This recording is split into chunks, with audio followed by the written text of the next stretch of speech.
Lok Sabha speaker పదవికి India కూటమి తరపున Congress MP K Suresh nomination దాఖలు చేశారు. సురేష్ కేరళలోని మావెలికార నియోజకవర్గం నుంచి ఎంపీగా గెలిచారు. ఆయన కేరళ కాంగ్రెస్ అధ్యక్షుడిగా కూడా ఉన్నారు. ఆయన 8 సార్లు ఎంపీగా గెలిచారు. స్పీకర్ ఎన్నిక విషయంలో అధికార ప్రతిపక్ష పార్టీల మధ్య ఏకాభిప్రాయం కుదరలేదు. దీంతో లోక్సభ స్పీకర్ పదవి కోసం చరిత్రలో తొలిసారి ఎన్నికలు జరుగుతున్నాయి. ఈ పదవికి నేటితో నామినేషన్ గడువు ముగియనుంది. ఇప్పటికే ఎన్డీఏ తరపున ఓం బిర్లా నామినేషన్ దాఖలు చేశారు. ఓం బిర్లా రాజస్థాన్లోని కోటా నుంచి మూడోసారి ఎంపీగా గెలిచారు. 2019లో తొలిసారి ఆయన స్పీకర్ గా ఎన్నికయ్యారు.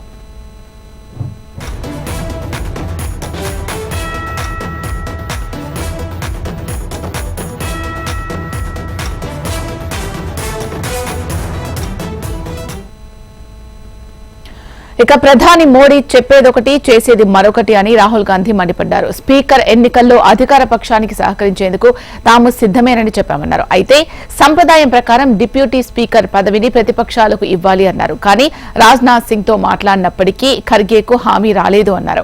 యూపీఏ సమయంలో ప్రతిపక్షాలకు డిప్యూటీ స్పీకర్ పదవిని ఇచ్చామన్నారు. మోడీ ఇప్పటికైనా తీరు మార్చుకోవాలని హితవు పలికారు.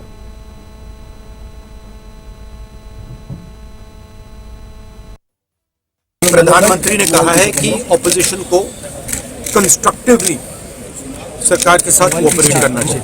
ऑपोजिशन ने क्लियरली कहा है, राजनाथ सिंह जी का खारगे जी को फोन आया, राजनाथ सिंह जी ने खारगे जी से कहा देखिए आप हमारे स्पीकर को सपोर्ट कीजिए।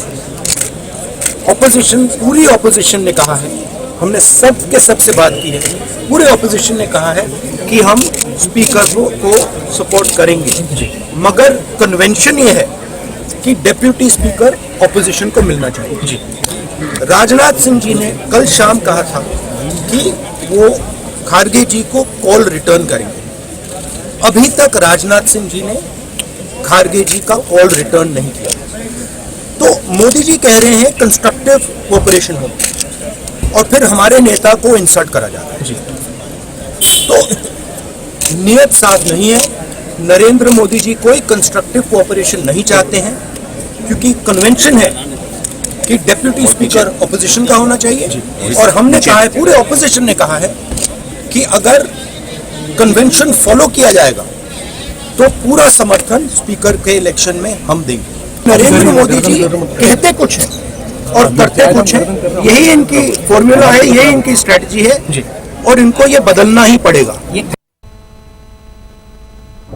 స్పీకర్ ఎన్నిక ఏకగ్రీవంగా ఎన్నుకుంటేనే బాగుంటుందని కేంద్ర మంత్రి పీయూష్ గోయల్ అన్నారు. 18వ లోక్సభ మొదటి సమావేశానికి హాజరైన కేంద్ర మంత్రి డిప్యూటీ స్పీకర్ పదవి ప్రతిపక్షాలు అడగడం సరికాదు అన్నారు. డిప్యూటీ స్పీకర్ పదవి ప్రతిపక్షాలకే ఇవ్వాలి అన్న నిబంధనలు ఏవీ లేవు అన్నారు. డిప్యూటీ స్పీకర్ ఇస్తేనే స్పీకర్ కు మద్దతు ఇస్తాం అనడం సమంజసం కాదు అన్నారు. लोकसभा का उपाध्यक्ष कौन होगा वो पहले तय करें, फिर अध्यक्ष के लिए समर्थन मिलेगा। इस प्रकार की राजनीति को हम की निंदा करते हैं, और मुझे लगता है कि अच्छी परंपरा ये रहती कि लोकसभा निर्विरोध एक सर्वसम्मति से अध्यक्ष चुनता, तो लोकसभा की भी मर्यादा अच्छी रहती, सभी पक्ष का उसमें योगदान रहता, और स्पीकर वैसे भी किसी सत्तारूढ़ पार्टी या विपक्ष का नहीं होता है, वो पूरे सदन का होता है। वैसे ही उपाध्यक्ष भी कोई पार्टी या दल का नहीं होता है, पूरे सदन का होता है, और इससे उसमें सदन की सहमति हो। ऐसे शर्तों के आधार पर कि किसी एक पर्टिकुलर व्यक्ति या पर्टिकुलर पक्ष का ही उपाध्यक्ष हो, वो लोकसभा की कोई परंपरा में नहीं बैठता। లోక్సభ స్పీకర్ పదవికి ఇండియా కూటమి తరపున Congress MP K Suresh nomination దాఖలు చేశారు. సురేష్ కేరళలోని మావెలికార నియోజకవర్గం నుంచి ఎంపీగా గెలిచారు. ఆయన కేరళ కాంగ్రెస్ అధ్యక్షుడిగా కూడా ఉన్నారు. ఆయన 8 సార్లు ఎంపీగా గెలిచారు. స్పీకర్ ఎన్నిక విషయంలో అధికార ప్రతిపక్ష పార్టీల మధ్య ఏకాభిప్రాయం కుదరలేదు. ఇక దీనికి సంబంధించి మరిన్ని అప్డేట్స్ అందించడానికి మా ప్రతినిధి శిరీష్ సిద్ధంగా ఉన్నారు. శిరీష్, చెప్పండి, ఏంటి ప్రాబ్లం? ఏకాభిప్రాయం కుదరకపోవడానికి రీజన్స్ ఏం చెప్తున్నాయి? शीला स्पीकर लोकसभा स्पीकर पदवी कोसम भारतदेश चरित्रలో మొదటిసారి ఎలక్షన్స్ అనేవి కూడా జరగబోతున్నాయి. అయితే దీనికోసం ఇద్దరు అభ్యర్థులు కూడా పోటీ పడుతున్నారు. ఇటు ఎన్డీఏ కూటమి అభ్యర్థిగా ఓం బిర్లా, అదే విధంగా ఇండియా కూటమి అభ్యర్థిగా కె సురేష్ ఇద్దరు కూడా నామినేషన్లు కూడా దాఖలు చేశారు. ఇద్దరు కూడా నామినేషన్లు దాఖలు చేయడంతో ప్రస్తుతం ఎన్నిక అనేది కూడా అనివార్యమైంది. ఈ 2 నామినేషన్ సెట్లను కూడా ప్రస్తుతం అధికారులు స్క్రూటినీ చేస్తున్నారు. 2 నామినేషన్ పత్రాలు కనుక సరైన విధంగా ఉంటే మాత్రం ఎన్నిక నిర్వహించాల్సి ఉంటుంది. రేపు ఉదయం 11 గంటలకు ఎన్నిక నిర్వహించేందుకు లోక్సభ సెక్రటరియట్ అధికారులు ఏర్పాట్లన్నీ కూడా చేస్తున్నారు. సాధారణంగా స్టాండింగ్ కమిటీకి సంబంధించి చైర్మన్లను కానీ మెంబర్స్ను కానీ ఎన్నిక జరుపుకునే సమయంలో సీక్రెట్ బ్యాలెట్ ద్వారా ఎలక్షన్స్ అనేవి కూడా జరుగుతాయి. అంటే పార్లమెంట్లోని వివిధ స్టాండింగ్ కమిటీలకు సంబంధించి మెంబర్స్ను ఎలక్ట్ చేసుకునే ముందు అంటే ఉన్న సంఖ్య కంటే సభ్యుల సంఖ్య ఎక్కువ మంది కనుక నామినేషన్ కనుక దాఖలు చేస్తే అప్పుడు ఎలక్షన్స్ అనేవి కూడా నిర్వహిస్తారు.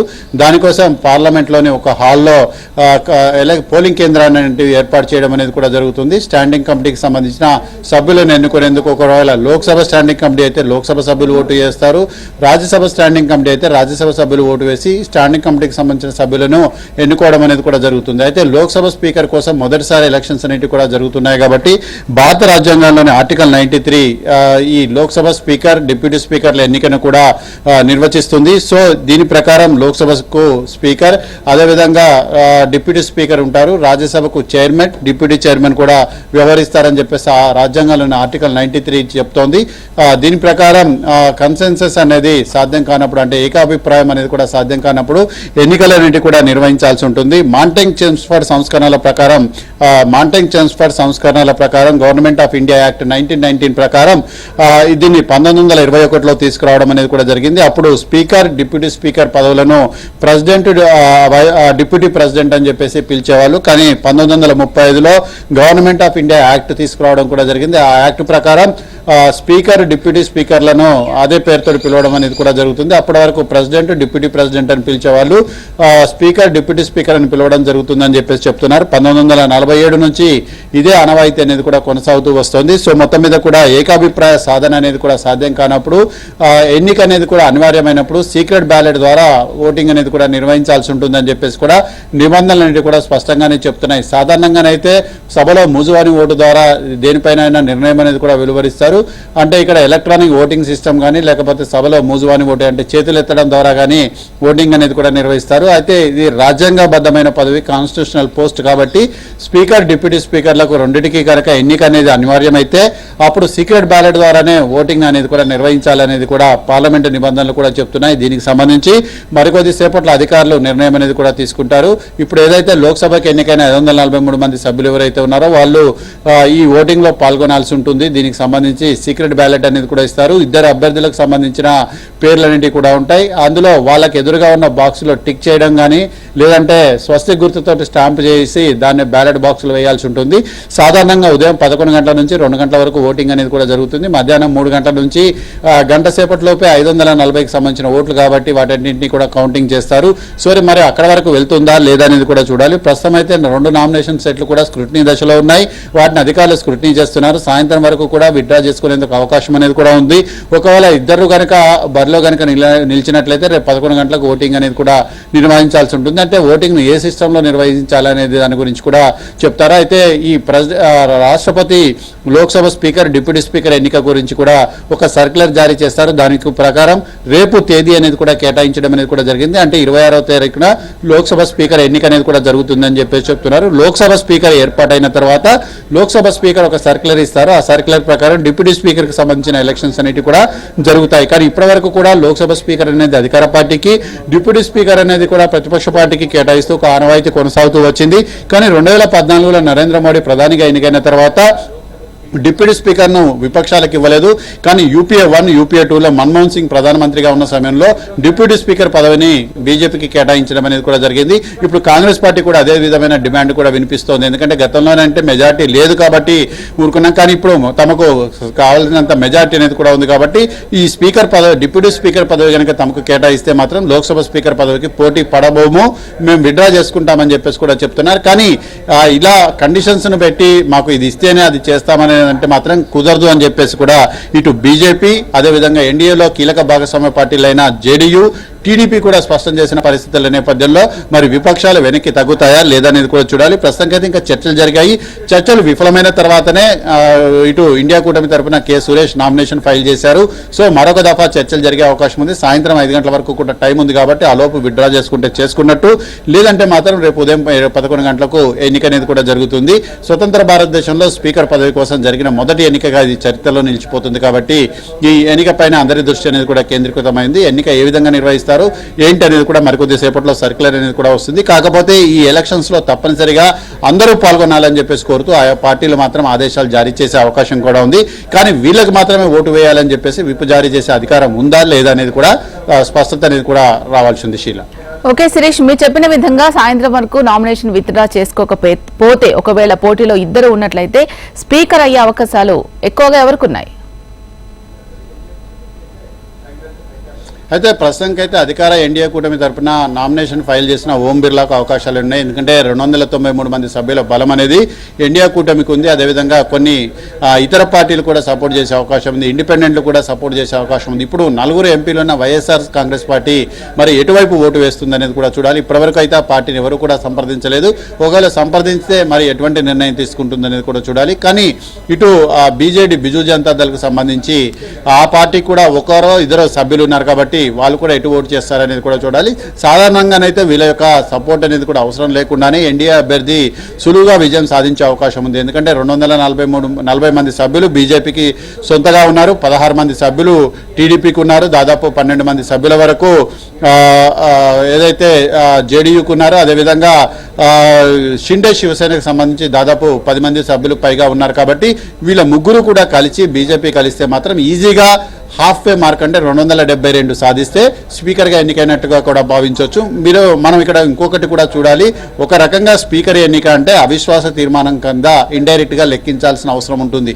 స్పీకర్ ఎన్నికలో అధికార ఎన్డీఏ పార్టీ అభ్యర్థి కనుక ఓడిపోతే మాత్రం కేంద్ర ప్రభుత్వం రాజీనామా చేసే పరిస్థితులంటి కూడా దారి తీయొచ్చు. ఒకవేళ గెలిస్తే మాత్రం ఇది అవిశ్వాస తీర్మానాన్ని గెలిచినట్లుగానే మనం అంటే ఇండైరెక్ట్గా కూడా భావించాల్సి ఉంటుంది. కాబట్టి దీన్ని చాలా వరకు కూడా ప్రతిష్టాత్మకంగా తీసుకునే అవకాశం ఉంది. ఒక్క ఓటు కూడా కాకుండా పర్ఫెక్ట్ గా ఓటింగ్ జరిగేలాగా ఏర్పాట్లన్నీ కూడా జరుగుతాయి.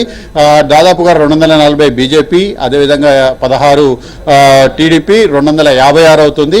అదేవిధంగా 12 మంది జేడీయూకు సంబంధించి కనుక చూసినట్లయితే 268 అవుతాయి. అదేవిధంగా కుమారస్వామి పార్టీకి సంబంధించిన సభ్యులు ఇద్దరు ఉన్నారు కాబట్టి దాదాపు 270. లోక్ జనశక్తి పార్టీ నుంచి కనుక 4 చిరాగ్ పాస్వాన్కి సంబంధించిన వాళ్ళు ఉన్నారు కాబట్టి 274 మంది సభ్యులు అవుతారు. అదేవిధంగా షిండే శివసేనకు సంబంధించి దాదాపు 10 వరకు ఉన్నారు కాబట్టి 284 ఈజీగా క్రాస్ అవుతుంది. సో చిన్న చితకా పార్టీలు ఇండిపెండెంట్లు అంతా కూడా కలిసి 273 ఉన్నారు కాబట్టి ఓం బిర్లా విజయం సాధించడం అనేది దాదాపు సునాయాసం అని చెప్పొచ్చు. కాకపోతే విపక్షాలు మాత్రం తమ యొక్క పంతాన్ని నెగ్గించుకొని ఎలక్షన్ జరిపాము, అదే ఒక రకంగా ప్రభుత్వాన్ని విశ్వాస పరీక్ష లాంటి దాని దగ్గర తీసుకువెళ్ళామన్న ఒక సంతృప్తి తప్ప విపక్షాలు పెద్దగా సాధించేదేమీ కూడా లేదు. ఇప్పుడున్న అధికార ఎన్డీఏ కూటమిలో చీలికలు వచ్చి ఓటు డివియేషన్ అయ్యే అవకాశాలు అసలు కనపడడం లేదు. శీల, రైట్. Thank you Sirish.